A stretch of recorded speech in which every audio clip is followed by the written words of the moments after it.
programa o por ejemplo, nos cuentan aquí muy rápidamente para que pues para eso podríamos plantear algo. Sí, podríamos plantear algo así como egresadores. Una cosa que hay ahí, creo que la página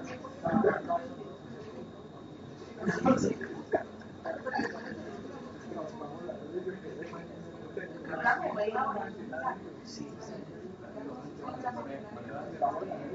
Ah, bueno, un egresado de ese y se hace la clase y se hace el por ejemplo, un chiquito de retorno, que comprar y cosas así. Sobre todo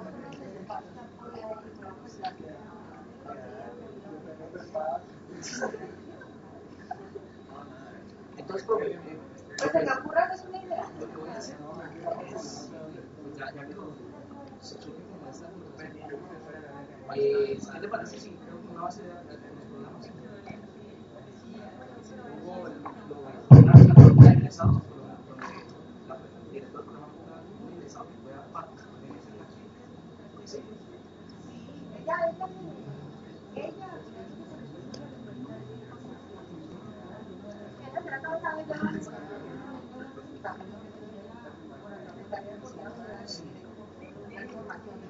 Sí, con esta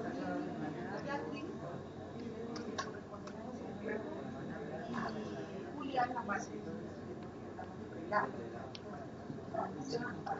Claro, con María Elisa podría ser hombre.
Buenos días. Bueno, agradecemos su presencia hoy en esta primera charla de los viernes de 2017. El día de hoy nos acompañan los profesores Javier Zúñiga, del Departamento de Filosofía de esta universidad, Mauricio Castaño, de la Fundación Universidad Católica, y el profesor Miguel Peña Barón, quien actualmente es el director del Instituto Sinara. Con ellos vamos a tener pues un panel sobre esta oposición o esta relación estado de naturaleza, estado de cultura, que pues me gustaría decir que fue una propuesta de charla que surgió de una estudiante de este programa de sociología.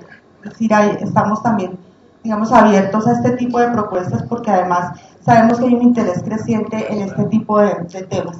Entonces, les voy a dar la palabra a los profesores para que ellos hagan su intervención y después de esa intervención esperamos que haya participación por parte de ustedes. Empieza el profesor Mauricio Castaño.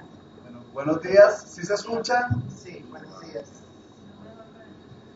Bueno, buenos días a todos. En primer lugar, quiero agradecer a la profesora Sandra, al Departamento de Sociología y al profesor Javier Zúñiga y Miguel Peña por aceptar esta invitación.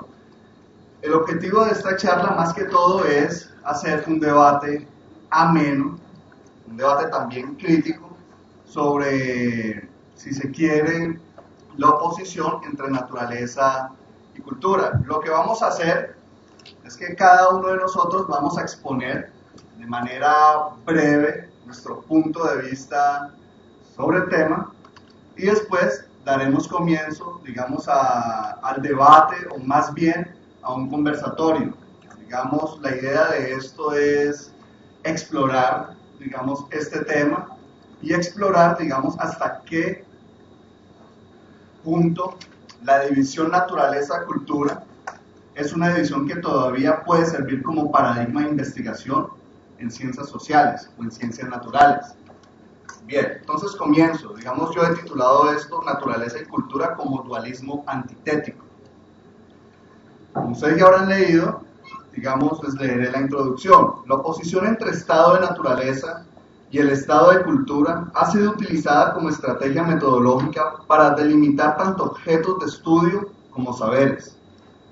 De este modo, la naturaleza y la cultura han terminado por convertirse en dos categorías epistemológicas con objetos de estudio, saberes y métodos que se excluyen mutuamente, al menos en un pensamiento clásico. Sin embargo, esos objetos de estudio tienen una tendencia, algunos, a ser mucho más complejos que los saberes que los estudian. En consecuencia, la oposición entre naturaleza y cultura se vuelve cada vez más problemática, incluso obsoleta, en la medida en que solamente se obtienen conocimientos parciales y fragmentarios de objetos de estudio y de fenómenos que son a la vez de orden natural y de orden cultural. Es por esta razón que consideramos pertinente responder a la siguiente pregunta, y esta es la pregunta que va a rondar en toda esta reflexión. ¿Es posible superar el dualismo antitético que opone la naturaleza a la cultura en tanto que paradigma epistemológico y metodológico?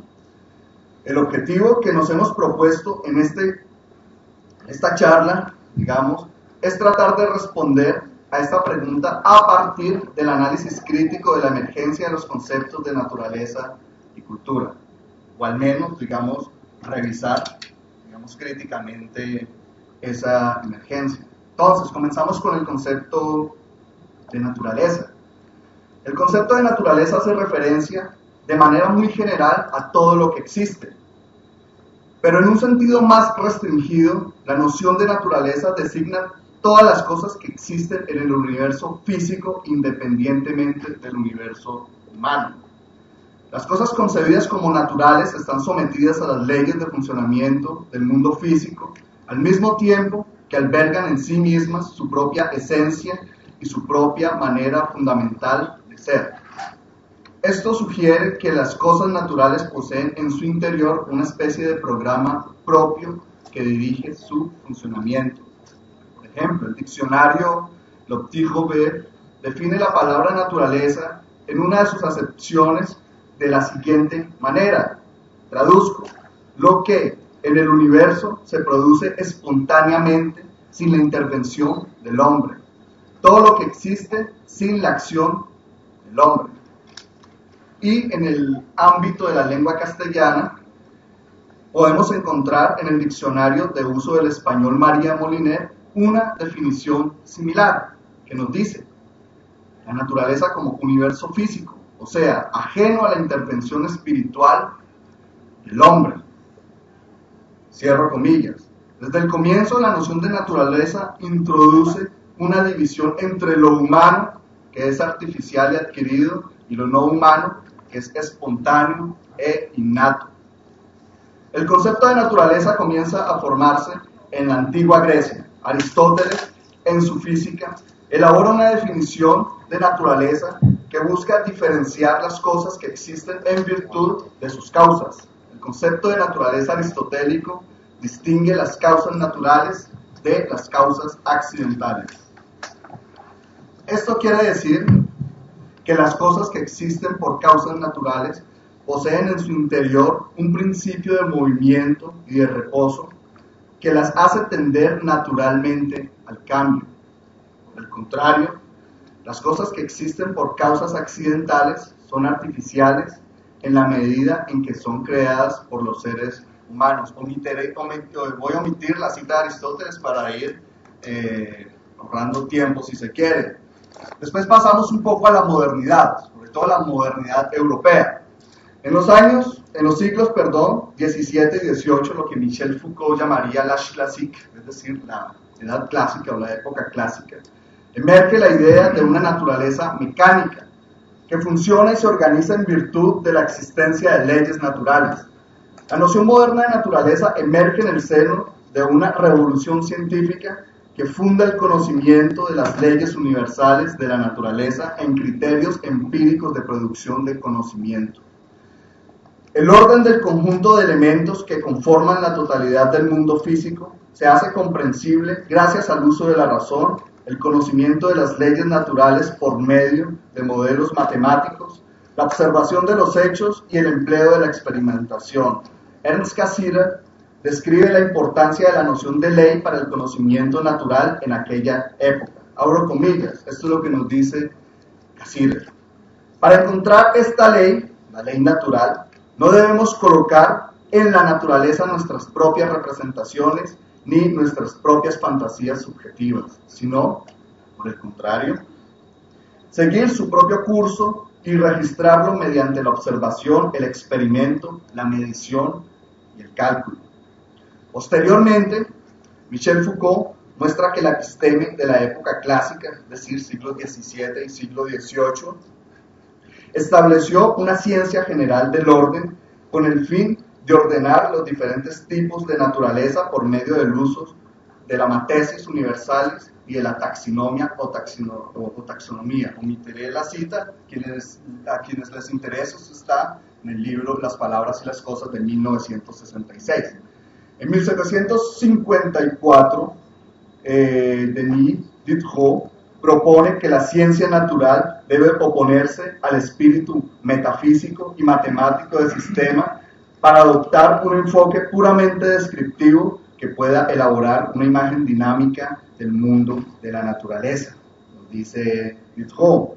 Ya en el siglo XIX, Charles Darwin habla de la naturaleza en los siguientes términos, que me parece, digamos, una síntesis acertada quizás del pensamiento de esa época. Obviamente una síntesis muy general. Dice Darwin, en El origen de las especies por selección natural, libro de 1859, por naturaleza quiero decir solo la acción y el resultado totales de muchas leyes naturales, y por leyes la sucesión de hechos, en cuanto son conocidos con seguridad por nosotros. Ahora bien, la naturaleza encontrará su contraparte en el concepto de cultura, que será entendido por excelencia como su antítesis. Parte 2, el concepto de cultura. La emergencia del concepto de cultura es relativamente posterior a la emergencia del concepto de naturaleza. La naturaleza es entendida como una propiedad, la cultura es entendida como una propiedad únicamente humana que agruparía el conjunto de características propias de la especie humana. La noción de cultura toma su sentido en lo que se llama lo propio del hombre, lo que yo llamaría un poco el argumento de lo propio del hombre. La cultura también puede significar, de manera muy general, el conjunto de estructuras adquiridas de comportamiento de las sociedades humanas. La cultura puede ser concebida como una suerte de superación de la animalidad. Ahora bien, el campo de la animalidad se encontraría por fuera del campo de lo civilizado y designaría, por supuesto, estados de naturaleza en donde reinaría la barbarie. En el siglo XIX, Anne-Robert Jacques Turgot da forma al concepto de cultura al definir al hombre como el poseedor del tesoro de los signos. Así lo llama Turgot. Digamos, para algunos, creo que puede ser familiar para ustedes Marvin Harris. Marvin Harris nos recuerda en el desarrollo de la teoría antropológica, digamos, este concepto de Turgot, importante, digamos, para la antropología y también, ¿por qué no?, para la sociología. En 1871, Alfred Burnett Taylor da una definición de cultura con la cual puede decirse que nace la antropología en tanto que ciencia del humano. Siempre estas actas de nacimiento pueden ser apócrifas, pero aquí, digamos, tomamos esos autores más bien en un estilo un poquito Foucaultiano, como indicadores epistemológicos, es decir, como pensadores que nos resumen la manera de pensar de un momento histórico determinado. ¿Qué nos va a decir Taylor? Va a definir cultura o civilización tomada en su amplio sentido etnográfico. Es ese complejo, ese todo complejo que incluye el conocimiento, la creencia, el arte, la moral, el derecho, las costumbres y algunas otras capacidades y hábitos adquiridos por el hombre en tanto que miembro de la sociedad. De esta manera, Taylor definía la cultura como un conjunto complejo que incluye, digamos, todo eso que acaba de nombrarse. Desde el punto de vista epistemológico, la cultura en tanto que objeto de estudio tendría sus propios saberes. Es así como en 1883 Wilhelm Dilthey propone crear una oposición entre las ciencias de la naturaleza, Naturwissenschaften, y las ciencias del espíritu, Geisteswissenschaften. Por la misma vía, un poquito más adelante, Heinrich Rickert hace una clasificación de las ciencias que diferencia la ciencia de la naturaleza, en singular, Naturwissenschaft, de la ciencia de la cultura. Aquí, digamos, parece que Rickert le cambia el Geist, es decir, el espíritu, a la definición de Dilthey y la nombra a ciencia de la cultura como Kulturwissenschaft, como ciencia de la cultura. Desde el punto de vista metodológico, la antropología, en tanto que ciencia de la cultura, se distingue de las ciencias naturales.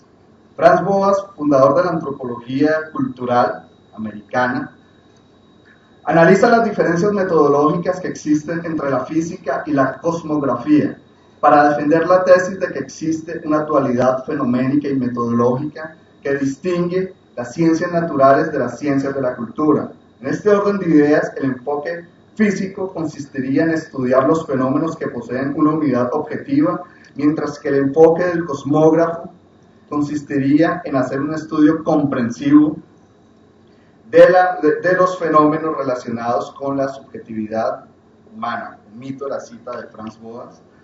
Por otro lado, la división entre naturaleza y cultura no es un fenómeno epistemológico y metodológico único de disciplinas como la antropología o la filosofía. Por ejemplo, el psicoanálisis de Sigmund Freud se sirve también de la oposición de naturaleza y cultura para explicar el origen de algunos fenómenos. En la obra Die Zukunft einer Illusion, el porvenir de una ilusión, Sigmund Freud dirá que todo lo que pertenece al reino de la norma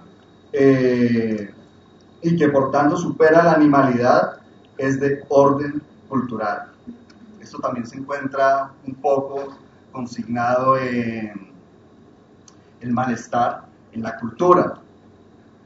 Ahora bien, Claude Lévi-Strauss, el fundador de la antropología estructural, retoma la tesis freudiana sobre el origen de la cultura humana en les structures élémentaires de la parenté, las estructuras elementales del parentesco, de 1949. Esto nos va a decir Claude Lévi-Strauss. Voy a leer la cita porque aquí hay un elemento, a mi juicio, muy importante. A falta de un análisis real, el doble criterio de la norma y de la universalidad proporciona el principio de un análisis ideal que puede permitir, al menos en ciertos casos y dentro de ciertos límites, aislar los elementos naturales de los elementos culturales que intervienen en la síntesis de orden más complejo. Sostenemos, pues, que todo lo que es universal en el hombre corresponde al orden de la naturaleza y se caracteriza por la espontaneidad, mientras que todo lo que está sujeto a una norma pertenece a la cultura y presenta los atributos de lo relativo y de lo particular. No hay que olvidar que para Lévi-Strauss esta división, y creo que igual también para Heinrich Rickert, esta división entre naturaleza y cultura no era una división en términos ontológicos, sino metodológicos. Bien, paso a lo que, digamos, he titulado aquí Más allá de naturaleza y cultura. Bien, actualmente en el campo disciplinario de la reflexión antropológica antropológica se ha dado cuenta, actualmente el campo disciplinario de la reflexión antropológica se ha dado cuenta de que la oposición entre naturaleza y cultura es problemática desde el punto de vista epistemológico y metodológico. Por ejemplo, Philippe Descola muestra que el dualismo antitético se opone a un supuesto estado de naturaleza y a un supuesto estado de cultura, y que este fenómeno no sería universal a las sociedades o culturas humanas, sino que sería un fenómeno de una sociedad particular, que sería la sociedad moderna europea.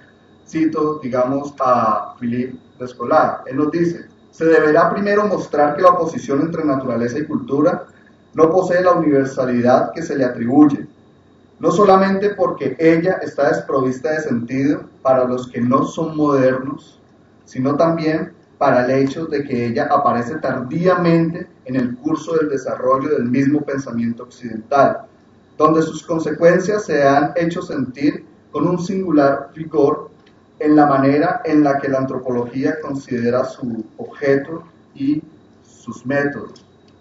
El dualismo, cierro comillas, el dualismo antitético como estrategia metodológica se hace una representación fragmentaria del mundo que no arroja como resultado más que ideas difusas tanto del humano como de lo no humano.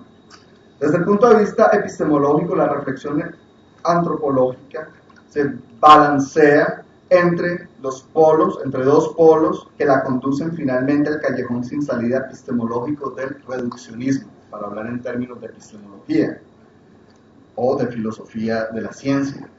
Por un lado se encuentra el monismo naturalista y por el otro lado se encuentra el relativismo culturalista. Recuerden ese bello libro escrito en los años 70 por el sociólogo francés Edgar Morin, llamado El paradigma perdido, donde inicialmente reflexionaba sobre estos temas. En los dos extremos del dualismo, la reflexión antropológica termina por desvanecerse a causa de la pérdida del sentido. Aquí implícitamente recuerdo un poco la crítica que hace Foucault a la hermenéutica. Recuerden esa conferencia llamada Nietzsche, Marx, Freud, me disculpan si altero el orden de los autores, donde decía que el gran problema de la hermenéutica sería que la interpretación se extendería al infinito hasta tal punto que el sentido se desvanecería. Ahora bien, no exageramos al afirmar que la antropología corre el riesgo de desaparecer con su objeto de estudio, eso suena muy Foucaultiano y no lo oculto, tal como lo señaló Michel Foucault al final de Le mot et les choses, las palabras y las cosas, que diría: entonces se puede bien apostar que el hombre se borraría como en el límite del mar un rostro de arena. Bien. Por último, Philippe Descola propone, digamos, hacer una antropología de la naturaleza, que revise críticamente esa división epistemológica entre estado de naturaleza y estado de cultura. Él propone aquí, digamos, a través de la noción de modos de identificación y modos de relación, entender 4 ontologías básicas, digamos, el animismo, el totemismo, el naturalismo y el analogismo. Aquí haré énfasis entre el naturalismo y el animismo. Lo que va a decir sencillamente Philippe Descola es que el naturalismo sería lo inverso del animismo.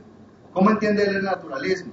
Como un tipo de cosmología o como un tipo de ontología que hace continuidades entre la fisicalidad de lo humano y lo no humano y genera un tipo de discontinuidad en cuanto a interioridades.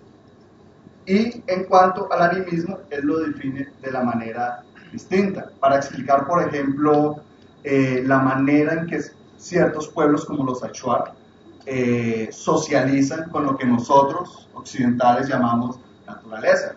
Para ellos hay un continuo, digamos, de interioridades que se diferenciaría un poco por la espiritualidad, por la fisicalidad. Y a manera un poco de conclusión, hablaré un poquito de la primatología y lo que la primatología aporta a la noción de cultura. En primatología se prefiere usar conceptos de cultura amplios que sean capaces de explicar evolutivamente los comportamientos de especies sociales que no son determinados ni por la genética ni por las presiones del entorno, es decir, lo que se llama en ecología presiones ecológicas. Bien, por ejemplo, Frans de Waal propone una definición amplia de cultura que puede ser aplicada tanto al estudio de los comportamientos de la especie humana como a los de especies de animales no humanos, especialmente primates no humanos. ¿Qué nos va a decir Frans de Waal? La cultura es una forma de vida compartida por los miembros de un grupo, pero no necesariamente por los miembros de otros grupos de la misma especie. Engloba los conocimientos, costumbres y destrezas, además de las tendencias y preferencias subyacentes procedentes de la exposición y aprendizaje de los otros, lo que se puede llamar en psicología social social learning, o el aprendizaje social.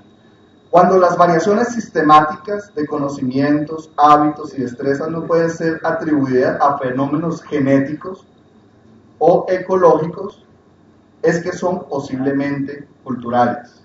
Otros llamarán a esto, digamos, transmisión extragenética de la información. Bien, la forma en la que los individuos aprenden unos de otros es algo secundario, pero el hecho de aprender de otros es un requisito fundamental. Así, la etiqueta cultural no se puede aplicar a los conocimientos, costumbres y destrezas que los individuos adquieren por sí solos con facilidad. En esta definición de cultura, de Waal sigue los pasos de la primatología japonesa de Kinji y Manichi, la cual se centra en la transmisión extragenética de la información. Por eso prefiero, abro comillas, realmente la definición de Imanichi de cultura como transmisión no genética de conductas, porque en ella caben tanto el rico tapiz de la cultura humana como la conducta transmitida entre animales de formas que se solapan con las nuestras, pero no son necesariamente idénticas. Cierro comillas, era Frans de Waal que les hablaba. Esta definición del concepto de cultura, que no es nada desdeñable, se centra en las condiciones de posibilidad del comportamiento con tendencias sociales.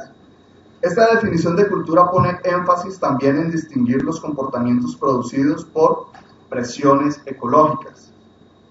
Esta definición consiste en un esfuerzo destacable por explicar los comportamientos culturales desde un punto de vista naturalista, sin que ello implique caer en una posición determinista o reduccionista, que es un poquito lo que nos decía Philippe Descola. La advertencia un poco que nos decía Philippe Descola es: cuidado, cuando usted trata de explicar todo en términos culturales o en términos naturales sin pensar la relación o la interfaz entre eso que se ha llamado naturaleza y cultura, se cae el riesgo de caer, digamos, en el determinismo o en el reduccionismo. Ya para finalizar, ahora bien, el camino está abierto para elaborar una noción sintética de cultura en la cual los primatólogos, psicólogos comparados y etnólogos, y también sociólogos y filósofos, por supuesto, puedan estar de acuerdo. Si bien la antropología de la naturaleza, para retomar brevemente los estudios de Philippe Descola, hace un esfuerzo destacable para pensar la relación entre lo humano y lo no humano desde una perspectiva diferente al antropocentrismo, no explica cómo pudo emerger en la historia de la vida el fenómeno de la cultura.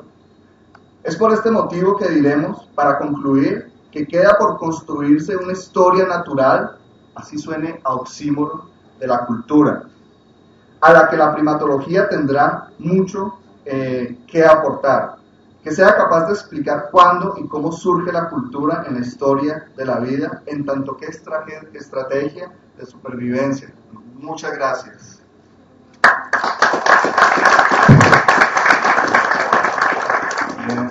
Sí. Gracias, Mauricio. ¿Me escuchan? Sí. Vale.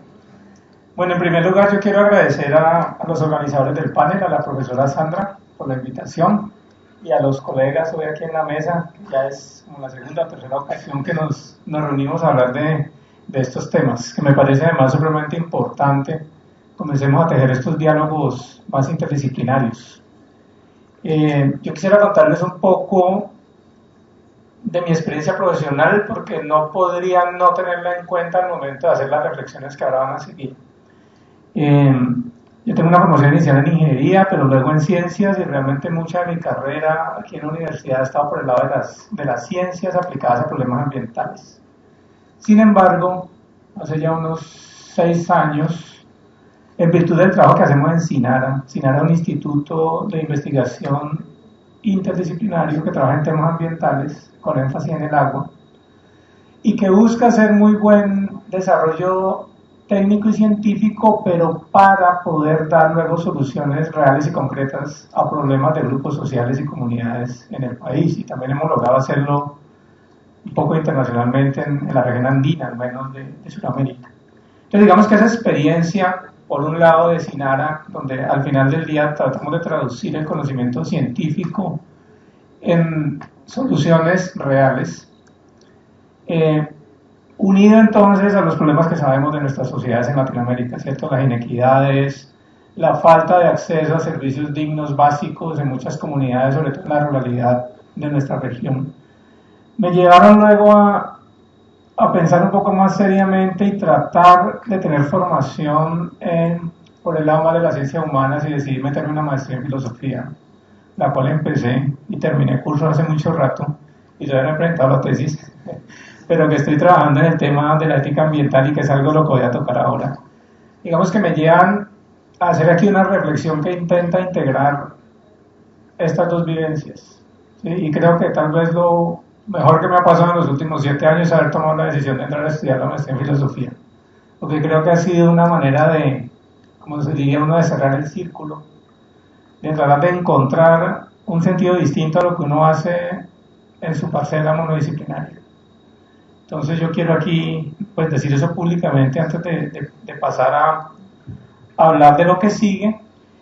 Básicamente yo he escogido desde la ética ambiental intentar traer acá una discusión que dimos recientemente en la maestría en desarrollo sustentable sobre el antropocentrismo y el biocentrismo, porque creo que ello de alguna manera también retoma las dos categorías que hoy nos ocupan, naturaleza y cultura, ¿sí? Y yo quisiera, para introducir entonces lo que voy a presentar, una sistematización que hizo el filósofo Jean Morin en el año 2012 en una revista que se llama Philosophy Now, donde él sintetiza los 3 grandes retos que hoy por hoy tiene la filosofía ambiental, entendida esta como ética ambiental, ¿sí? Porque podemos mirarlas como sinónimos. Un primer reto, él dice, es la superación del antropocentrismo. Y aquí podríamos pensar entonces que cuando hablamos de antropocentrismo estamos entonces haciendo un paralelo con cultura, ¿sí? El segundo reto que él dice es descubrir y acordar cuál es nuestro lugar en la naturaleza. Como ustedes pueden ver, eso está ligado con el antropocentrismo, lógicamente. Y un tercer reto, él dice, es cómo podemos definir el estatus moral de otras entidades vivientes e inclusive de entidades no vivientes. Estaríamos hablando aquí de lo abiótico, ¿no?, en esta última parte. Pues fíjense que, ahora este es un tema de mucha discusión actual, ¿no? Estas son discusiones que están en marcha. Yo quisiera decir por el lado de la superación del antropocentrismo, que en el caso de la cultura occidental, que es, digamos, la tendencia cultural global a la cual pertenecemos, pues esto está muy afincado en la doctrina judeocristiana en primer lugar, y luego fue respaldado bastante por el crecimiento desbordado de la ciencia y la tecnología, desde mediados del siglo XVII hacia acá, ¿sí? Y yo ahí quisiera hacer una referencia a Descartes, que tú lo tocaste cuando hablabas de la modernidad, ¿cierto?, mediados del XVII, principios del XVIII, porque con Descartes ustedes saben que se inaugura el dualismo, ¿no? Sujeto-objeto, mente-cuerpo, y digamos que de alguna manera cultura y naturaleza son manifestaciones de ese mismo dualismo, ¿sí? Entonces me parece muy importante cómo el papel que la ciencia y la tecnología juegan en la sociedad contemporánea hoy por hoy han de alguna manera afincado más el antropocentrismo y han de alguna manera desvalorado el significado de la naturaleza también. En segundo punto, el descubrir y abordar nuestro lugar en la naturaleza, pues básicamente tiene de suyo una tensión entre sistemas de valores humanos nuevamente, que son de origen antropocéntrico, Pero también nosotros allí estamos como en una especie de contradicción, ¿no? Pero ¿cómo desde ese antropocentrismo nosotros podemos admitir límites y cuáles serían esos límites para nuestra propia intrusión en la naturaleza, lo cual es inevitable también? Pues por eso digo que es, si lo ponemos en términos éticos, casi trágico, ¿no? Porque por donde le miremos hay impacto, ¿sí? Y el tercer punto es cómo definimos el estatus moral de los otros seres vivos e inclusive de las entidades no vivientes. Entonces viene la gran pregunta: ¿con qué criterio definimos entonces cómo adscribimos derechos morales a otras entidades? ¿Sí? Entonces ahí aparecen propuestas interesantes. Filósofos como Peter Singer, australiano, se pegó un poco del argumento de Bentham, ¿no? De la capacidad de sentir dolor. Si una entidad viviente es capaz de sentir dolor, entonces es merecedora de respeto moral, ¿sí? O de consideración moral. Sin embargo, allí hay todas unas discusiones también, pues como digo, no voy a entrar en autores particulares ni mucho menos, pero dejar por lo menos allí como estos puntos para la discusión. Quisiera volver entonces otra vez a retomar lo de antropocentrismo o biocentrismo, pues en aras de la pregunta que hoy nos ocupa acá en la discusión. Permítanme poner unas definiciones meramente de trabajo para que discutamos. Podríamos entender el antropocentrismo como ese estatus o valor moral del ser humano como ser superior en el continuum del ser. O sea, estamos en una posición preeminente sobre las demás entidades del ser. Y desde el biocentrismo, pues está el argumento contrario, ¿no? Todas las entidades del ser tienen un valor moral intrínseco o inherente, por lo tanto todas son merecedoras de respeto y consideración. Y ahí se da la gran discusión entonces y debate entre antropocentristas y biocentristas. Y luego digo, podemos hacer aquí la analogía, ¿no? Cultura, naturaleza. Fíjense que se mantiene la posición binaria, si se quiere, en la discusión. Bueno, algunos argumentos centrales entonces desde el antropocentrismo, pues está la superioridad de especie, ¿no? De Homo sapiens.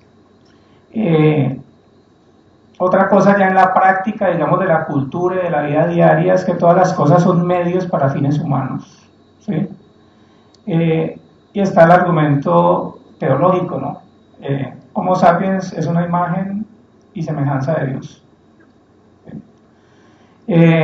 Luego hay una obra muy bonita de Max Weber, por acá la conocen bastante en la facultad, ¿cierto? La ética protestante y el espíritu del capitalismo, donde Max Weber allí describe muy bien y argumenta el concepto de razón instrumental o razón calculadora del sujeto moderno, y cómo desde allí hemos agenciado muy bien el modelo de desarrollo que hoy por hoy tenemos, ¿no? Que es el modelo capitalista, neoliberal, y cómo allí el individualismo viene a ser un valor supremamente importante para los modos de vida que hoy tenemos en Occidente, ¿sí? Y nuevamente fíjense que estos son rasgos propios también entonces de este antropocentrismo fuerte con el cual nos estamos desenvolviendo en el mundo contemporáneo, al menos, como digo, en Occidente, ¿no?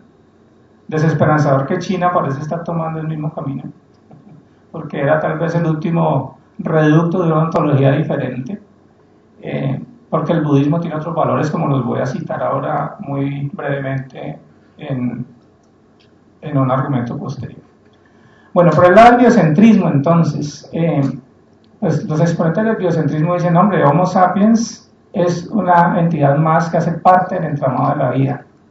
Entonces la vida se entiende como una red de fenómenos y de manifestaciones, y no como la vida de una especie particular o de un individuo dentro de una especie particular. En este sentido, entonces, todas las entidades del ser vienen a tener un valor inherente y por lo tanto son merecedoras de respeto y consideración moral. Y aparece un argumento que a mí me gusta mucho de un filósofo norteamericano que se llama Paul Taylor, que él dice que la vida debemos entenderla como un centro teleológico de la existencia. Bueno, ¿eso qué quiere decir? Eso quiere decir en últimas que cada ser vivo de cada especie y de cada comunidad biológica persigue su propio bien. ¿Y cuál es su propio bien? Pues simplemente existir. Porque si vamos a teoría evolutiva darwiniana, efectivamente la vida está en lucha constante. ¿Por qué? Por prevalecer, por estar, por existir en el mundo. Entonces ese es el último bien que persigue cada individuo dentro de cada especie, ¿sí? Fíjense que desde ese punto de vista ese es un argumento más igualitario, ¿no? Porque en términos de existencia todos tendríamos en principio el mismo derecho a existir, ¿sí? Y eso vendría pues a un concepto mucho más antiguo que citó Mauricio, de natura, de physis en los griegos, donde la naturaleza ya nos da un orden, ¿no? ¿Sí?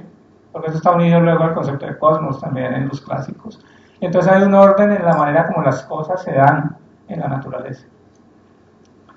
Bueno, yo quisiera también, como parte del biocentrismo, esto no está propiamente en el biocentrismo, pero es reflexión que he podido trabajar con base en un autor que le gusta mucho a Mauricio, que es Franz de Waal, ¿cierto?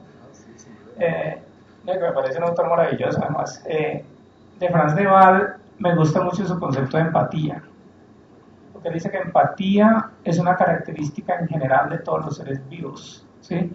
Y en sentido clásico la empatía es la capacidad de sentir afecto, ¿sí? Pero fíjense cómo entonces en el antropocentrismo el individualismo nos ha disminuido de alguna manera la capacidad de ser empáticos, ¿sí? Entonces sentimos preocupación solo por nosotros o por nuestros seres más allegados. Todos los demás son absolutamente extraños. Dígase los seres humanos, ni qué decir entonces de las otras entidades vivientes o de la naturaleza en su conjunto.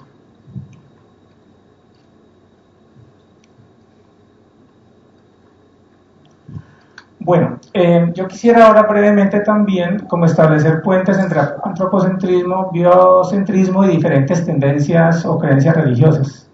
Por ejemplo, en el Islam, en el Corán, se enfatiza un respeto a la naturaleza, es explícito el respeto a la naturaleza, ¿sí? En el hinduismo hay una doctrina, como ustedes saben, de la no violencia, donde todos los seres vivos tienen alma, y en ese proceso continuo de la reencarnación entonces estamos en el deber de respetar todas las formas de vida, porque irrumpir o generar disrupción en las otras formas de vida, en el hinduismo está el concepto de karma, ¿no? ¿Sí? Entonces hará que todas esas cosas indebidas que hagamos con otros seres vivos repercutan en nuestra siguiente existencia, ¿no? En ese continuo ciclo entonces vida, muerte, renacimiento. En el budismo, por el contrario, los valores que se buscan son vida simple, una búsqueda de la tranquilidad interior, espiritual, y hay una apreciación del ciclo natural de la vida, lo cual implica una interconexión del ser humano con las otras formas del ser, que no necesariamente es el caso en la tradición judeocristiana a la cual pertenecemos la mayoría de los aquí presentes y en general de los habitantes en Occidente. Ahora bien, dentro de la tradición judeocristiana hay contradicciones internas, pues desde una vertiente del judaísmo también se defiende el biocentrismo, mientras que hay otras vertientes que van más con el antropocentrismo. O sea, ahí también hay interpretaciones distintas sobre los libros antiguos en el judaísmo, y yo aquí siempre traigo a colación un autor contemporáneo, murió hace poco, Hans Jonas, filósofo que trabajó con Martin Heidegger, hizo su tesis doctoral, tiene una obra muy conocida que se llama El principio de la responsabilidad, y allí Hans Jonas argumenta por lo que debería ser una ética de la sustentabilidad, ahora que la sociedad contemporánea habla o se preocupa de qué va a ser de las generaciones futuras, en tanto el mundo y la sociedad sigan avanzando en el camino que escogimos como desarrollo. Y entonces Hans Jonas es un erudito del judaísmo, pero hace una tesis en ética, una tesis doctoral en ética. Entonces allá hay unas conexiones supremamente interesantes entre conceptos estéticos y conceptos éticos y epistémicos. Creo que él logra finalmente unir esas tres categorías o dimensiones de nosotros los seres humanos. Porque creo que en últimas, en nosotros están operando todo el tiempo estas tres categorías. Somos sujetos que intentamos conocer, tenemos posturas éticas o morales derivadas de donde sea, pero las tenemos. Y también tenemos concepciones estéticas sobre nuestro estar en el mundo, ¿sí? Y me parece que lo estético es algo que hay que trabajar bastante, es donde tal vez hace falta mucho más trabajo, digo en el tema ambiental, ¿no? No estoy hablando aquí de estética del arte ni de otros campos que se sabe que se han trabajado bastante, pero estoy hablando aquí de lo ambiental.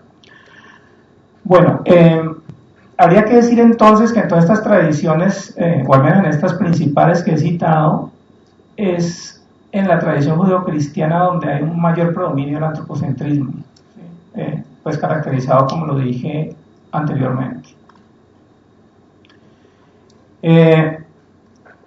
Yo quisiera ya como para ir cerrando y darle la palabra a Javier, a manera de síntesis, que entonces uno intentar mirar la realidad desde posturas o epistemologías binarias, efectivamente es una manera muy reduccionista de intentar acercarse a la complejidad de lo real.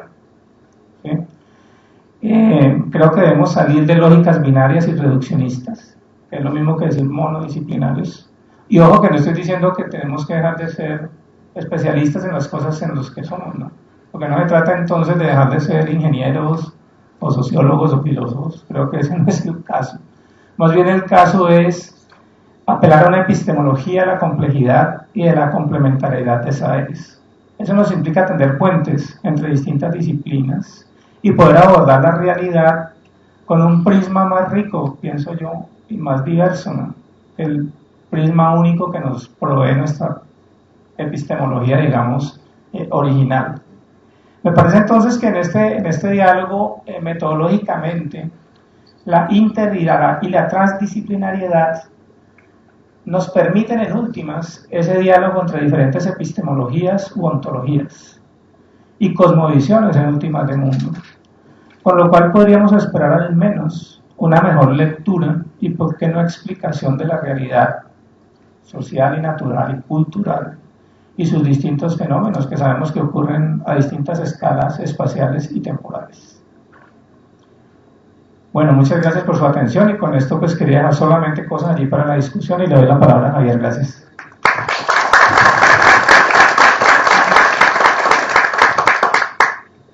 Bueno, muchas gracias por la invitación y yo voy a tratar de ser lo más brevemente posible. A mí me parece, digamos, teniendo en cuenta el título del conversatorio, que habla de estado de naturaleza versus estado de cultura, que como han dicho mis colegas, ese título se refiere a una vieja polémica, se refiere a una vieja antítesis. Entonces me parece que Mauricio ha tratado de mostrar la genealogía del concepto de cultura y de naturaleza con una mira muy amplia y en ese sentido Miguel ha tratado de mostrar que hay consecuencias, digamos, desastrosas que contiene esa antítesis que se plantea. Como se dice, digamos, en el título del conversatorio.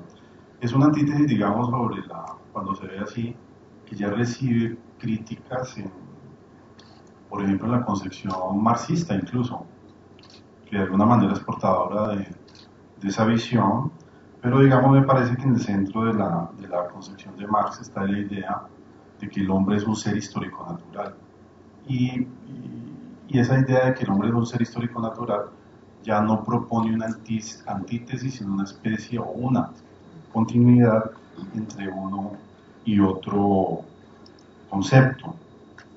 Yendo más atrás, por ejemplo, en el pensamiento de Spinoza, el famoso filósofo holandés, uno encuentra también una tradición, una postura, en su famosa ética demostrada según el espíritu geométrico, que en el punto de partida ya trata de establecer, precisamente contra Descartes, de quien mis colegas han dicho que de alguna manera es uno de los grandes fundadores del dualismo en la cultura moderna y contemporánea. Spinoza va a decir que no podemos pensar que el ser humano es un imperio aparte dentro del gran imperio de la naturaleza. Ya es otra cuestión si luego metodológicamente va a elegir el método geométrico stricto sensu, pues, para estudiar al hombre y que eso tenga consecuencias, digamos, que de alguna manera son positivistas y divisorias, pero de todas maneras, digamos, en Spinoza está la idea de que no hay que establecer un dualismo entre mente y cuerpo contra Descartes, sino que hay un paralelismo constante entre los eventos que transcurren en el cuerpo y los eventos que transcurren en el espíritu. Yendo aún más atrás, digamos, a mí me parece que en Aristóteles ya encontramos esa idea de una continuidad entre la naturaleza y el hombre, en la definición, o no en la definición, digamos, pero sí en la manera como él concibe la virtud ética. Entonces Aristóteles va a decir de las virtudes humanas, que son, digamos, el punto de llegada o el objeto del cultivo del propio carácter, que las virtudes no son ni por naturaleza ni contrarias a ella, lo que significa, digamos, que hay una relación, un intento de establecimiento de relación armónica entre lo que pertenecería a la naturaleza y lo que pertenecería al ser humano. Yendo más adelante, volviendo, digamos, al mundo que nos es más contemporáneo, digamos, por ejemplo, a Rousseau. En el caso de Rousseau, a mí me parece muy significativo, a pesar de que él establezca esa idea de que existe un estado de naturaleza y un estado de cultura, idea que es cara a su contractualismo, pues se supone que de ese estado hipotético los hombres tienen que salir para llegar al estado de civilidad, al estado político, a pesar, digamos, de que él establece esa visión que de entrada parecería dualista. Me gustaría recordar que en su Emilio él pugna por tratar de mostrar que ha de existir en lo posible una síntesis entre lo que llamamos estado de naturaleza y lo que llamamos estado de cultura. Eso se ve en que, por ejemplo, como lo decía antes, en el Emilio él trate de pensar o de mostrar a Emilio como un discípulo que en el mejor de los casos debería poder sintetizar los aprendizajes, las ventajas, las virtudes intelectuales, cognitivas de todo tipo que tiene el niño en el campo, más lo que ya da la cultura. Entonces la educación de Emilio debería ser una síntesis de las virtudes entre esos dos estados. Creo que esa postura bien le habría gustado a Engels, el amigo de Marx, porque él decía que Rousseau podemos encontrar uno de los precedentes del pensamiento dialéctico, de un pensamiento que tiene sentido de lo histórico y que piensa, digamos, la evolución humana, la evolución de la cultura humana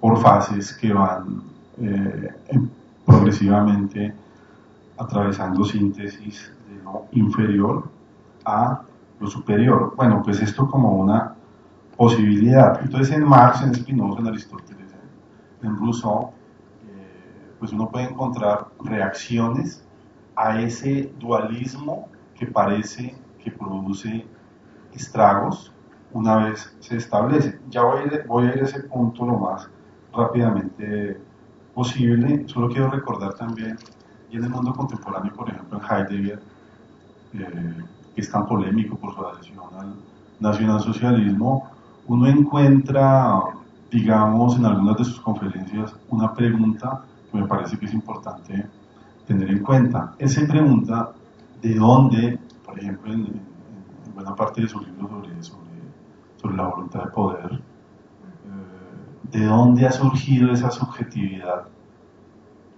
que nos caracteriza, esa subjetividad que se caracteriza por ser calculadora y que ve en la naturaleza una especie de stock, de almacén de materias primas que están puestas a servicio del ser humano. ¿De dónde? O sea, ¿en qué momento Occidente siguió esa vía que llegó a constituir ese tipo de subjetividad?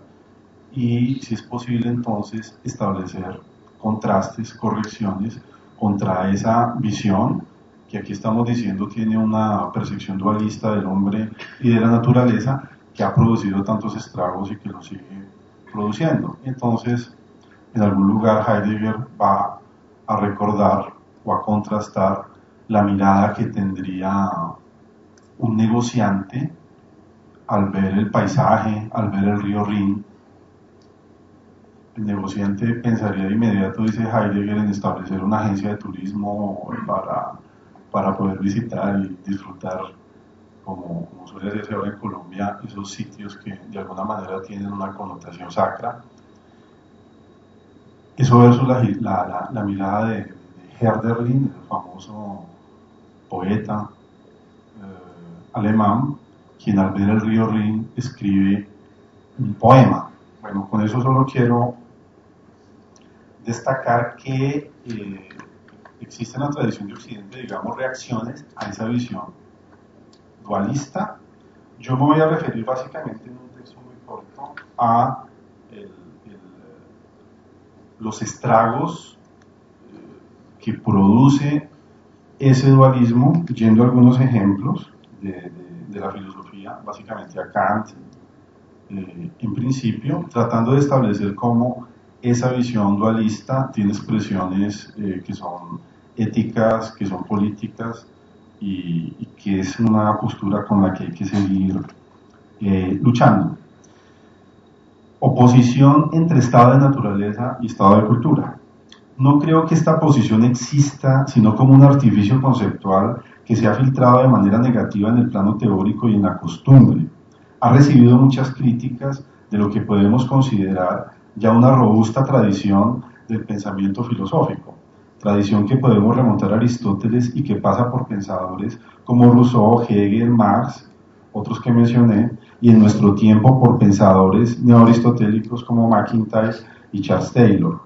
Ellos, situándose en otro terreno, han defendido una visión filosófica que lucha contra toda visión en la que los componentes del sujeto aparecen disociados, en las que se establecen jerarquías entre sus componentes esenciales, jerarquías que no solo introducen una visión dualista del sujeto, sino que la fomentan y terminan por contribuir a lesionarlo. De acuerdo con la visión dualista en cuestión, el estado de naturaleza, ese reino ordenado pero de procesos ciegos en los que rige lo instintivo, la intuición, el sentimiento, es el punto de partida de ese estadio que se supone superior, reino característicamente reflexivo al que llamamos cultura. Ejemplo de esta visión dualista lo encontramos en la distinción que Kant establece entre mundo de la heteronomía y mundo de la autonomía, donde la primera aparece como un todo interrelacionado, regido por leyes, mundo de la naturaleza, y el segundo como el rasgo distintivo de los seres racionales, quienes para hacer honor a lo que los define, esto es, la autonomía, tienen que esforzarse por emanciparse del mundo de la heteronomía. Lo logran obedeciendo los mandatos de la razón, so pena de rebajarse a ser los títeres de los impulsos del deseo, de sus inclinaciones, en fin, de su egoísmo. Es una visión filosófica muy representativa de las relaciones dualistas que cotidianamente establecemos entre mundo de la naturaleza y mundo de la cultura. Tiene la ventaja de establecer a la autonomía como valor irrenunciable del sujeto contemporáneo, de convertir este valor en condición de la construcción de sus enunciados éticos y políticos, en otros términos, de marcar la pauta a los ímpetus emancipadores, revolucionarios, éticos y políticos de nuestro tiempo.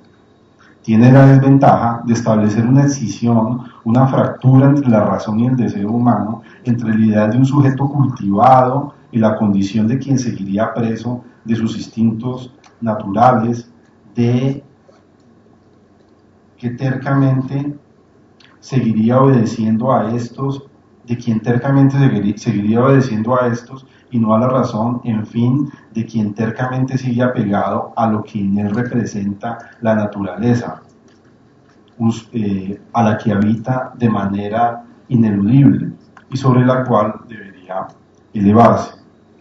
El carácter prejuiciado de esta visión dualista, jerarquizadora de las relaciones entre naturaleza y cultura y las consecuencias desastrosas de la misma se nota en que Kant tome, en un famoso ejemplo de la fundamentación de la metafísica de las costumbres, que es su texto ético emblemático, las consecuencias desastrosas de este dualismo se notan en que Kant tome a los hombres del Mar del Sur, dice allí en este lugar, como contraste del deber que tiene el sujeto de cultivar sus propios talentos. Diríamos nosotros que en la fundamentación de la metafísica de las costumbres hay un momento en que él, al hablar de los deberes que tiene todo ser humano para consigo y para con otros, al hablar de los deberes que todo ser humano tiene para consigo, se refiere al problema del deber de cultivar los propios talentos, y entonces pone como ejemplo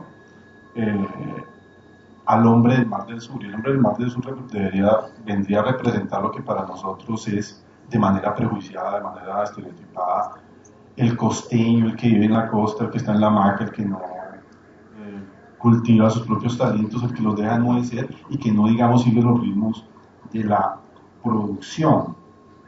Kant no se pregunta, como lo haría un científico social hoy, acerca de las razones que explicarían el comportamiento del hombre del Mar del Sur. Simplemente proyecta su visión prejuiciada, dualista de las relaciones entre naturaleza y cultura, a sus apreciaciones sobre cierta población humana y abre las puertas al racismo.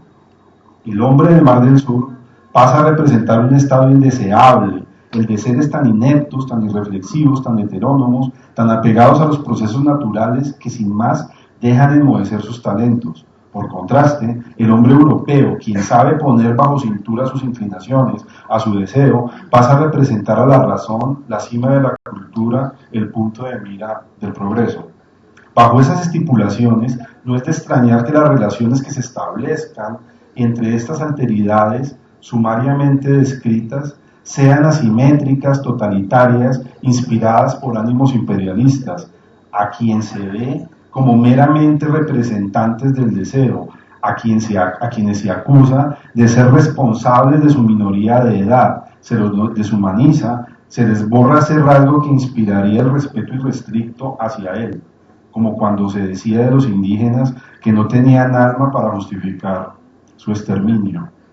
Se trata de una visión, de una división de trabajo entre razón y deseo, que sigue vigente, que es alimentada incluso por sus víctimas o por sus potenciales víctimas, pues éstas la han interiorizado. Entonces, lo que quiero decir es que a este dualismo entre naturaleza y cultura corresponden, por supuesto, divisiones epistemológicas, divisiones de trabajo. En esa idea, la cultura europea, la cultura norteamericana, me parece que es bien sabido, pasa por representar la racionalidad, el cultivo férreo del carácter, y nosotros, por ejemplo, latinoamericanos, pasamos a representar el deseo, la rumba, la sensibilidad, la sabrosura, y lo peor que sucede es cuando, como mecanismo ideológico, o gracias a ese mecanismo ideológico, interiorizamos esa división. Entonces, no en vano de Colombia se dice que es pasión, no se dice que es razón, o si uno está en Norteamérica o basta ver las películas norteamericanas de Hollywood, el latinoamericano aparece como el individuo desabrochado, sabroso, que encarna, y él cree que es así, él cree que es lo que debe representar. Y eso, digamos, relacionado con lo que dije, y ya voy a terminar, del ejemplo de Kant, tiene consecuencias que son, me parece a mí, éticas y políticas desastrosas, porque abre la puerta a la discriminación, al racismo y a una mentalidad totalitaria, porque una vez despojado el otro de lo que suponemos es su capacidad racional, estamos a un paso de masacrarlo, de discriminarlo, de excluirlo. El mismo prejuicio se proyecta a las relaciones entre otras alteridades. Algo de esto había hecho ya Todorov. Hombre y mujer, por ejemplo. Esta última pasa a representar aquí la ternura, la sensibilidad, la estética, una visión muy estereotipada. en la división entre seres humanos y animales en general, y para volver al punto de partida, a las relaciones generales entre el ser humano y la naturaleza, porque la naturaleza representa esos procesos ciegos, esos procesos no reflexivos, y el ser humano la posibilidad de autonomía, la posibilidad de reflexión. Lo mismo sucede cuando el filósofo, el científico social, el burócrata, el miembro de un partido que dice detentar una visión científica objetiva del mundo, como lo hizo en cierta época la gente de izquierda, se autojustifica para imponer de manera vertical sus decisiones contra aquellos que han construido sus juicios políticos, económicos, sobre una visión subjetiva, intuitiva de la realidad. Compañeros, la posición de ustedes es subjetiva, solía decir el marxista cuando era dogmático, y la mía es objetiva, porque tiene una justificación científica, está despojada de los sentimientos, está despojada de la subjetividad. Eso me parece que sigue, que no es propio, digamos, de ciertas tendencias totalitarias marxistas, es propio de la burocracia, como cuando de las burocracias contemporáneas, como cuando el ministro de Economía o el ministro de Salud, que se siente científico, sale a imponer decisiones verticales sobre toda la población. Eso sucede bajo el supuesto de que él sí tiene un conocimiento objetivo, sí tiene un conocimiento estadístico, sí tiene un conocimiento de la realidad, que no está tachado, que no está, influido por prejuicios. En general, hay toda una tendencia en nuestra cultura que supone que la garantía de la objetividad, de la validez del juicio científico, moral y político, es la puesta al margen del deseo, de las emociones, de lo que en nosotros es naturaleza. Es decir, como si fuera posible una condición en la que las capacidades cognitivas no estuvieran directamente interrelacionadas con la sensibilidad. Pero entendemos que algo anda mal cuando en la economía de la ética y de la política, de la construcción de los enunciados científicos, no se da cabida en igualdad de condiciones al deseo, lo cual en últimas es ontológicamente imposible. Hay por fortuna enfoques alternativos a la visión dualista entre naturaleza y cultura de la que venimos hablando. Así, por ejemplo, ya voy a resumir aquí, Aristóteles entiende que la ética es una educación de los sentimientos. Entonces hay quienes suelen, en el mundo contemporáneo, para trazar un contraste, mostrar que, por ejemplo, a diferencia de Kant, sobre quien de todas maneras hay que volver, en Aristóteles la ética se entiende como un cultivo de las emociones, de los sentimientos, como un trabajo sobre sí, del sujeto, que implica educar esas emociones, educar esos sentimientos, para que ellas reaccionen adecuadamente en las contingencias que nos depara la vida ética. En resumen, como ya decía Platón, por ejemplo, que el niño aprenda a condolerse de lo que hay que condolerse, pero para eso se requiere una educación de las emociones, y no como digamos en una película de Spielberg, de Jurassic Park, que fue aterrador, digamos. Yo llevé a mi hijo en esa época de 5 años, y cuando uno de los dinosaurios mastica, rompe una camioneta y saca en sus fauces un cuerpo humano tembloroso porque está a punto de ser partido, los niños se reían y yo estaba aterrorizado. Pero de eso así concibe la ética Aristóteles, así la concibió Platón, digamos, como una educación de los sentimientos. Pero ese presupuesto, digamos, para dejar la cosa ahí, supone que hay una directa correlación entre lo que llamamos racionalidad y lo que llamamos sentimiento, y no una excisión. En Hegel, y voy a resumir aquí lo más que pueda, encontramos también, digamos, lo que en esencia podemos denominar una filosofía de la reconciliación. Es decir, Hegel en su crítica a Kant va a tratar de mostrar contra Kant que las pasiones tienen un lugar preponderante en la economía ética, de la ética del sujeto y en la economía de la política.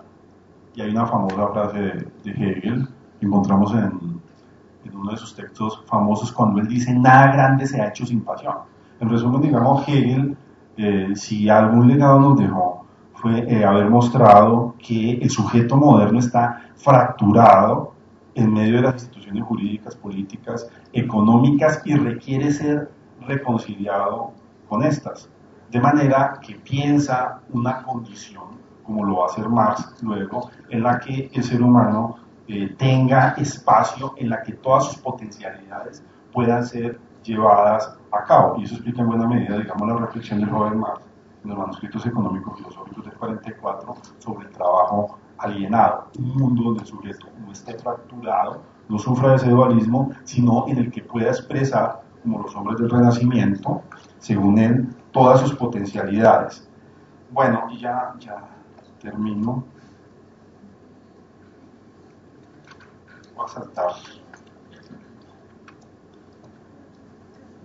Me parece, y dicho sea esto para terminar, que la expresión científica, aquí es una nota que quiero dejar, espero que de alguna manera merezca su consideración, pues yo sé que estoy en un contexto de científicos sociales, como modesto filósofo. Me parece, y dicho sea esto para terminar, que la expresión científica, he hablado de la expresión política y de la expresión ética del dualismo en el plano de la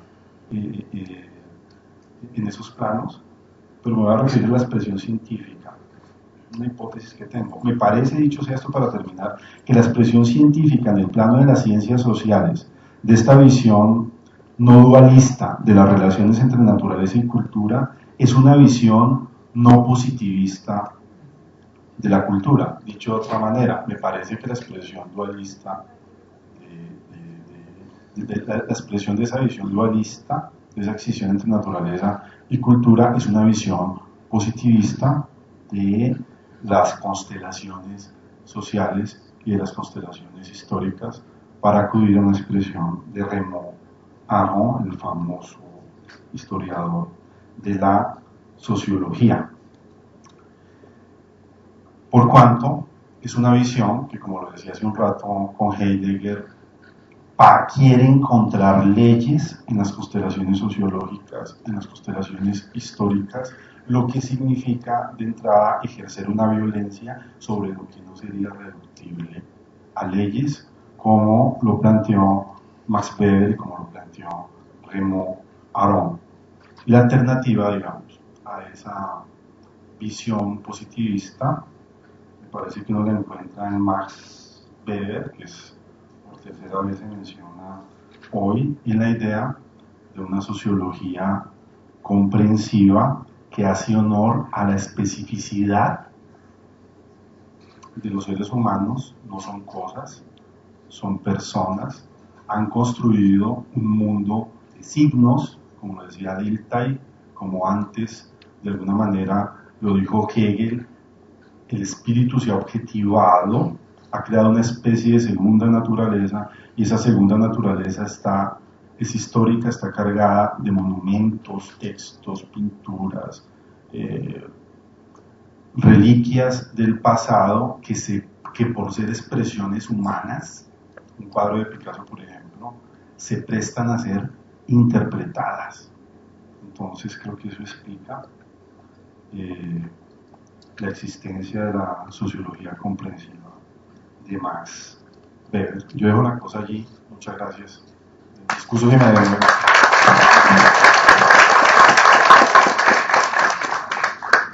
No sé si de pronto alguno de ustedes quiera hacer algún comentario sobre alguna intervención del panelista, o si abrimos ya el espacio para las preguntas del público. Preguntas o comentarios, inquietudes que les hayan surgido.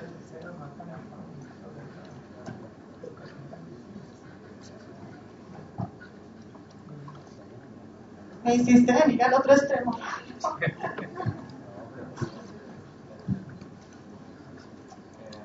Buenos días. Gracias por compartir con nosotros sus reflexiones. Para Miguel, una primera observación. Tal vez confío mucho en los chinos por su tradición budista o taoísta, pero su arraigo principal yo creo que es el confucianismo, que es lo más práctico, reglas entre humanos, y no tanto ese taoísmo, ¿no? Que es su relación directa con la naturaleza. Lo otro es cómo ven esos mundos posibles actualmente. Uno diría, Colombia en la conquista despreció digamos, esa gran naturaleza de llanos y selva.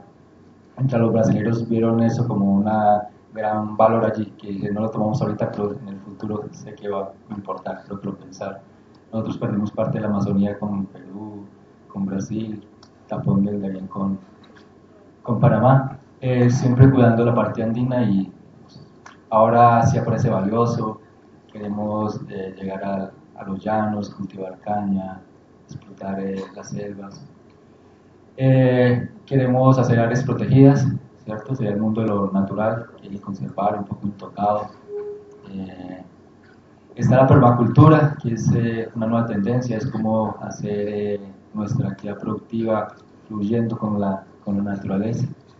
Están las ecoaldeas, la gente intenta convivir en eso, pero también vivimos en la gran mayoría en un sistema económico en el cual producimos, intercambiamos, afectamos. Entonces, ¿cómo ven ese caldo de cultivo de hábitat práctico? ¿Cómo está evolucionando? ¿Cómo se están dando esas fuerzas? Gracias, Fabio. ¿Alguien más? ¿Alguna otra pregunta?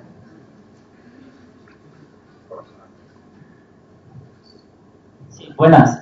Yo quería preguntar sobre el concepto del biocentrismo, si lo han pensado también desde la cosmología indígena. Me parece que allí también hay unos aportes importantes. Siempre se habla de cosmología a todo eso del sur, pero no se trabaja bien pensando en el concepto de biocentrismo. ¿Otra preguntita? ¿Inquietud? Allá.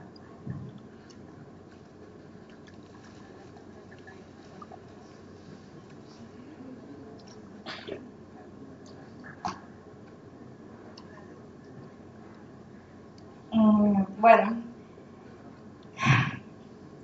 yo durante toda la conferencia traté de ver esto, o bueno, no traté, ya es algo como ya inherente en mí, en ver esto desde una postura un poco aristotélica y también desde una postura un poco animalista.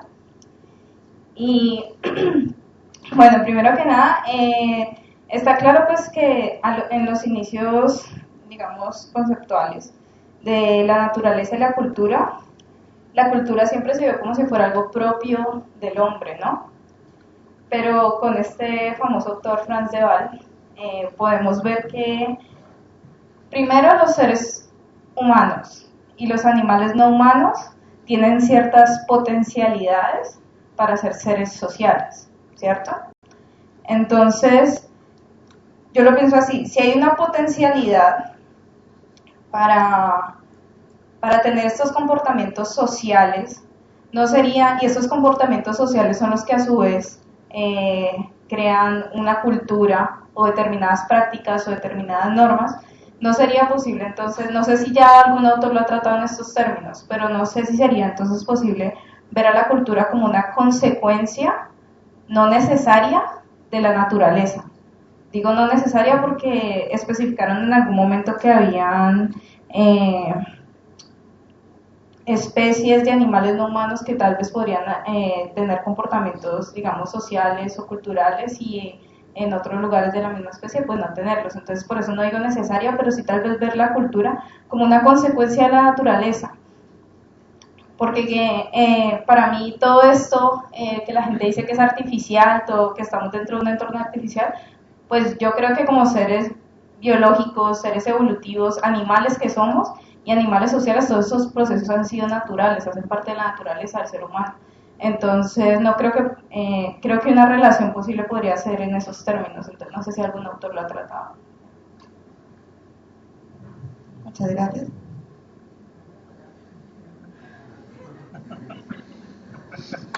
pregunta fue para usted. No, Fabio, gracias por la precisión. Sí, efectivamente el taoísmo son las raíces más espirituales de ese vínculo naturaleza-cultura, ¿no? En Oriente. El otro punto, sobre esa diversidad, digamos, de propuestas que ahora hay, pues a mí por lo menos eso me parece muy interesante, ¿no? Y creo que de alguna manera es una manifestación práctica, digamos, del desencanto que hay con la manera como hemos venido viviendo en los últimos 2 siglos. Y yo creo que en filosofía uno encuentra autores, también uno que citó Javier, Charles Taylor, por ejemplo, habla del desencantamiento, ¿no? En este momento de la modernidad, y tiene que ver con eso, ¿no? Porque la vida y la existencia en general se ha puesto muy plana, ¿no? En términos de trabajar, acumular, volver a trabajar, volver a acumular, ¿sí? Y la vida pareciese haber perdido algo de sentido, ¿no? O mucho sentido, mejor. Entonces me parece que estas propuestas efectivamente están reivindicando ese descontento, y me parece maravilloso que estemos buscando alternativas. Lo que yo sí creo, en medio de un escepticismo sano, es que todavía son tendencias muy marginales, ¿no? Y que ojalá con el tiempo pues esto cale realmente y podamos de alguna manera comenzar a hacer una alternativa, o comiencen a hacer verdaderas alternativas, ¿no? Al modelo pues hegemónico que tenemos en este momento. Pero la sola manifestación ya me parece pues un valor importante, ¿sí? Así como el hecho de estar aquí sentados discutiendo sobre estas cosas, me parece ya esto también una manifestación importante de estar por fuera del canon, ¿sí? Que manejamos en cada una de nuestras áreas. Respecto al biocentrismo, sí, completamente de acuerdo contigo. Lo que pasa es que, a ver, ahí ya tocaría pues para un antropólogo, ¿cierto?, comenzar a estudiar desde la ontología propia de una cultura particular, ese biocentrismo cómo se expresa. Pero podríamos decir sí que son biocentrismos, lógicamente, pero están hechos sobre una epistemología muy distinta, ¿no? Y sobre arquitecturas conceptuales muy distintas a las que manejamos pues en la cultura occidental y con la tradición científica y epistemológica que traemos, ¿sí? Y con ello no quiero decir que sea malo, ni lo estoy subvalorando, ni mucho menos.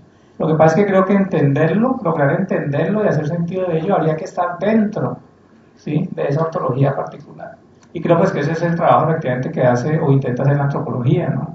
¿Sí? Y darnos a saber y a conocer cómo son posibles otros mundos, ¿no? Distintos al mundo que llevamos en la cultura occidental. Bien, bueno, yo les agradezco nuevamente. Voy a tratar de acotar algo a lo que dijo Miguel con respecto a su pregunta sobre las comunidades indígenas. Precisamente así nace un poco la antropología de la naturaleza de Philippe Descola. Philippe Descola, digamos, es formado en filosofía, pero después hace sus investigaciones bajo la tutela de Claude Lévi-Strauss. Y entonces, si ustedes buscan un libro del 2005, muy interesante, una reflexión teórica en antropología que llega a tocar la filosofía también, o la sociología, que es parte de la nature et culture, más allá de naturaleza y cultura. Cuidado que la omisión de los artículos definidos tiene un sentido implícito, y allí le está respondiendo al primer capítulo de las estructuras elementales del parentesco, escrito publicado en 1949 por su maestro, obviamente Claude Lévi-Strauss.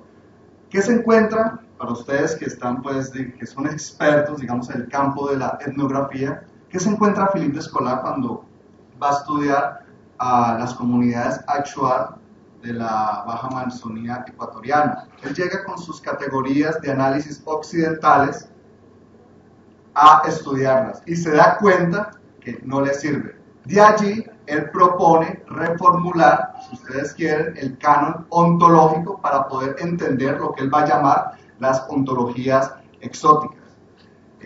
Hagan de cuenta que él trata de hacer allí, guardando en ese libro del 2005, lo que hizo Michel Foucault en Las palabras y las cosas, solamente aplicado a las ontologías que llamamos ontologías exóticas o no occidentales. Y allí viene un poco tu pregunta, ¿por qué? Porque el hecho de que nosotros estemos hablando de esto aquí, o se esté hablando de esto en Princeton, en Harvard, en el Collège de France, en cualquier espacio académico, para Philippe Descola hace parte, si ustedes quieren, de una fractura o de un movimiento crítico de la misma episteme o de la misma cosmología que él va a llamar naturalista.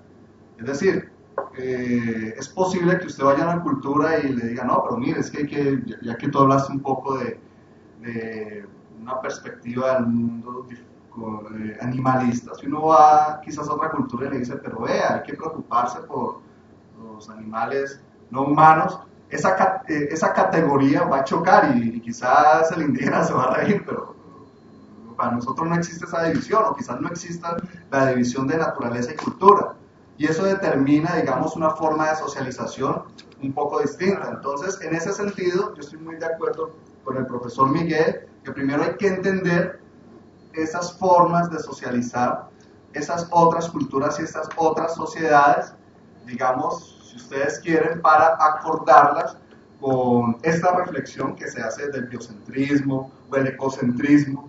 Digamos, hubiera sido, digamos, muy interesante también haber hablado sobre estos tres enfoques, el antropocentrismo, el enfoque antropocéntrico en ética ambiental, el enfoque biocéntrico y el enfoque ecocéntrico. Claro que el profesor Miguel